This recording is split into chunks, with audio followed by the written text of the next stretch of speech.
पश्चिम बंगाल की सभी 294 सीटों के लिए नया सर्वे और बड़ा सर्वे, बड़े न्यूज चैनल का सर्वे सामने आ चुका है। और इस सर्वे के बाद पश्चिम बंगाल में किसकी बनने वाली सरकार, इस पर आपको बड़े आंकड़े देने वाले हैं, क्योंकि एक एक जिले के लिए आपको यहां पर जानकारी। पश्चिम बंगाल के लिए नया सर्वे और नया ओपिनियन पोल सामने निकल कर आ रहा है सभी 294 सीटों के लिए, क्योंकि हर दिन नए नए आंकड़े बनते नजर आ रहे हैं। और आज के सर्वे के अनुसार किसकी बनने वाली सरकार, इस पर आपको सभी जिले, उसके बाद सभी 294 सीटों का आपको विश्लेषण ओपिनियन पोल देने वाले हैं। और यहां पर बात कर लेते हैं मुर्शिदाबाद में यहां पर किसको कितनी सीट जा सकती है, क्योंकि ये कहीं ना कहीं एक बड़ा मुस्लिम वोट बैंक माना जाता है। और यहां पर मुर्शिदाबाद जिले के लिए जो यहां पर विधानसभा सीटें 22 आती हैं और इन पर यहां पर पकड़ जो है वो टीएमसी की मजबूत मानी जाती है और इस चुनाव में भी उनको मजबूती मिलती नजर आ रही है। और 22 में से 15 सीटें टीएमसी को यहां पर जाती नजर आ रही है, जबकि बीजेपी को सिर्फ 5 सीटें ही मिलने का अनुमान यहां पर लगाया जा रहा है, क्योंकि यहां पर काफी महत्वपूर्ण भूमिका में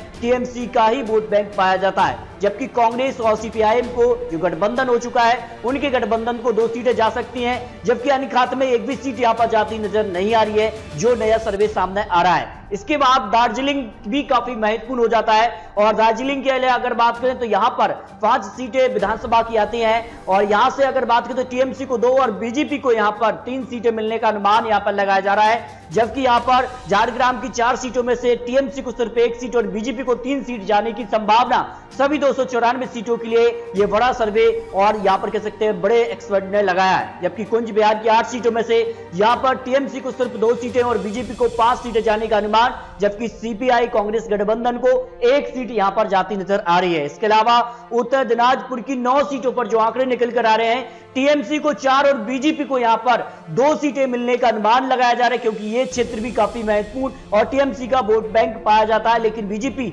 यहां पर भी 3 सीटें निकालने में सफल होती नजर आ रही है, जो यहां पर नया सर्वे आ रहा है। पुरुलिया की 9 सीटों की बात करें तो 3 सीटें यहां पर कह सकते टीएमसी को और बीजेपी यहां पर लीड कर रही है 5 सीटें, जबकि कांग्रेस को और सीपीआई गठबंधन को 1 सीट यहां पर जा सकती है। यह बड़ा सर्वे आ रहा है सामने। इसके अलावा यहां पर जलपाईगुड़ी की 8 सीटों पर जो बड़ा सर्वे है, इसमें टीएमसी को सिर्फ 3 सीटें और बीजेपी को 4 सीटें, जबकि कांग्रेस और सीपीआई गठबंधन को 1 सीट यहां पर जा सकती है। इसके अलावा दक्षिण दिनाजपुर की 6 सीटों पर जो आंकड़े हैं, उसमें अगर बात करें तो टीएमसी को यहां पर 2 सीटें, बीजेपी को 3 सीटें और 1 सीट यहां पर सीपीआईएम को जा सकती है।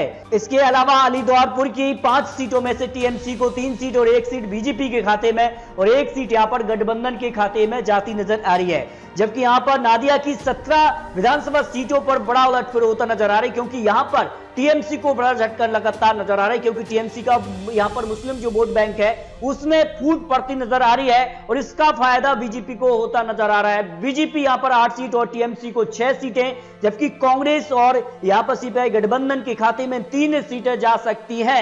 यानी कहीं ना कहीं जो कांग्रेस सीपीआईएम को यहां पर सीटें जा रही हैं, उससे जो वोट शेयर है उसका यहां पर बिखराव हो रहा है, उसका फायदा यहां पर बीजेपी को नादिया से होता नजर आ रहा है। जबकि नादिया टीएमसी का प्रमुख यहां पर क्षेत्र माना जाता है और यहां पर टीएमसी को बड़ा झटका लग सकता है, जो आंकड़े निकल कर आए। बात करते हैं हुगली की 18 विधानसभा सीटों में, तो 18 विधानसभा सीटों में टीएमसी को 10 सीटें और बीजेपी को यहां पर 7 सीटें जाने की संभावना लगाई जा रही है, जबकि 1 सीट यहां पर गठबंधन के खाते में जा सकती है। और मुस्लिम वोट बैंक का फायदा यहां पर टीएमसी को यहां पर उंगली से मिलता नजर आ रहा है, जबकि यहां पर हावड़ा क्षेत्र भी काफी महत्वपूर्ण है और यहां पर मुस्लिम मतदाता तय करते हैं हार और जीत के लिए। और यहां पर टीएमसी को 10 सीटें और बीजेपी को 7 सीटें इन 17 सीटों में से जा सकती है, जो यहां पर आंकड़े निकलकर सामने आ रहे हैं। इसके अलावा पूर्व वर्धमान की 15 सीटों पर कांटे का मुकाबला देखने को मिल रहा है और टीएमसी बीजेपी को साथ साथ 1 सीट अन्य के खाते में जा सकती है, यहां पर जो बड़े एक्सपर्ट के आंकड़े हैं। जबकि पूर्व मेदिनीपुर भी यहां पर जो मुस्लिम मतदाता है वो तय करते हैं यहां पर हार जीत का अंतर, और टीएमसी को यहां पर 9 सीटें, बीजेपी को 5 और 2 सीटें कांग्रेस गठबंधन को जा सकती है इन 16 सीटों के लिए, जो यहां पर आंकड़े हैं। जबकि यहां पर पश्चिमी मेदिनीपुर की 15 सीटों पर टीएमसी को 8 सीटें और बीजेपी को 7 सीटें मिलने का अनुमान यहां पर लगाया जा रहा है। इसके अलावा यहां पर मालदा की 12 सीटों में से टीएमसी को 5 और बीजेपी को 6 सीट और 1 सीट अन्य के खाते में जा सकती है।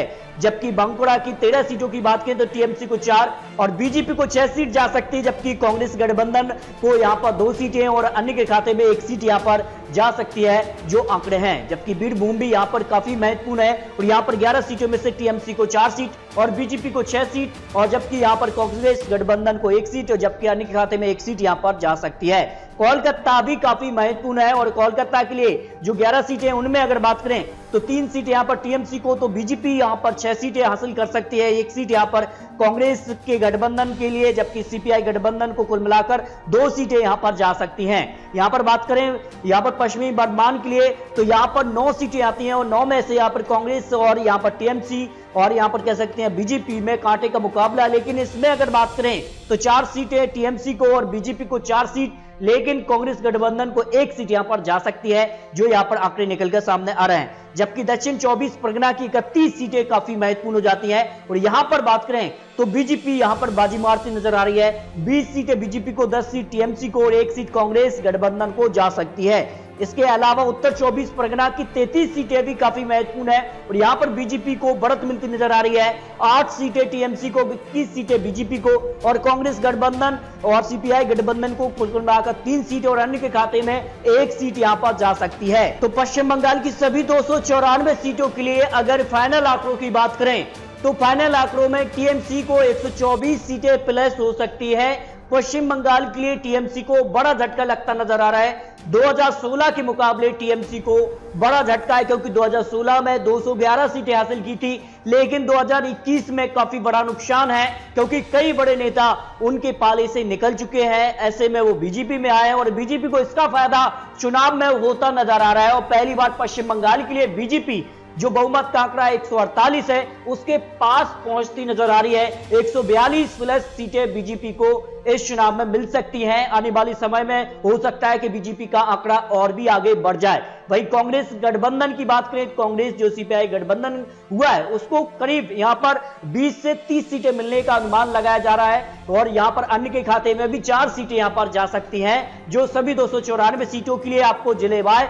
आंकड़े दिए हैं। इसके अलावा अगर बात करें हाल ही में जो यहां पर सीएनएक्स ने अपना नया सर्वे दिया है उसमें अगर बात करें तो टीएमसी को 154 से 100 यहां पर 64 सीटें मिलने का अनुमान लगाया जा रहा है, जबकि बीजेपी को 102 से 112 सीटों का अनुमान है, जबकि कांग्रेस गठबंधन को 22 से 30 सीटें मिलने का अनुमान लगाया जा रहा है, जबकि अन्य के खाते में 1 से 3 सीटें जा सकती हैं। ले तो ये चुनावी अनुमान, चुनावी ओपिनियन पोल है। आने वाले समय में किसकी बनने वाली सरकार, ये तो आने वाला समय ही बताएगा। लेकिन आपको क्या लगता है पश्चिम बंगाल में अगली बार किसकी सरकार बनने वाली है? इस पर अपनी राय कमेंट बॉक्स रखिए, क्योंकि आपकी राय भी सर्वे में रखी जाती है। आपके हिसाब से पश्चिम बंगाल में किसकी बनने वाली सरकार, रखिए राय। और नए जो आंकड़े यहां पर कलेक्ट किए जा रहे हैं वो आपके ही यहां पर जो कमेंट में राय मिल रहे हैं उस आधार पर आपको एक नया सर्वे देंगे। आपके हिसाब से पश्चिम बंगाल में किसकी बनेगी सरकार, इस पर नया सर्वे के साथ फिर मिलते हैं। तब तक के लिए जय हिंद, जय भारत।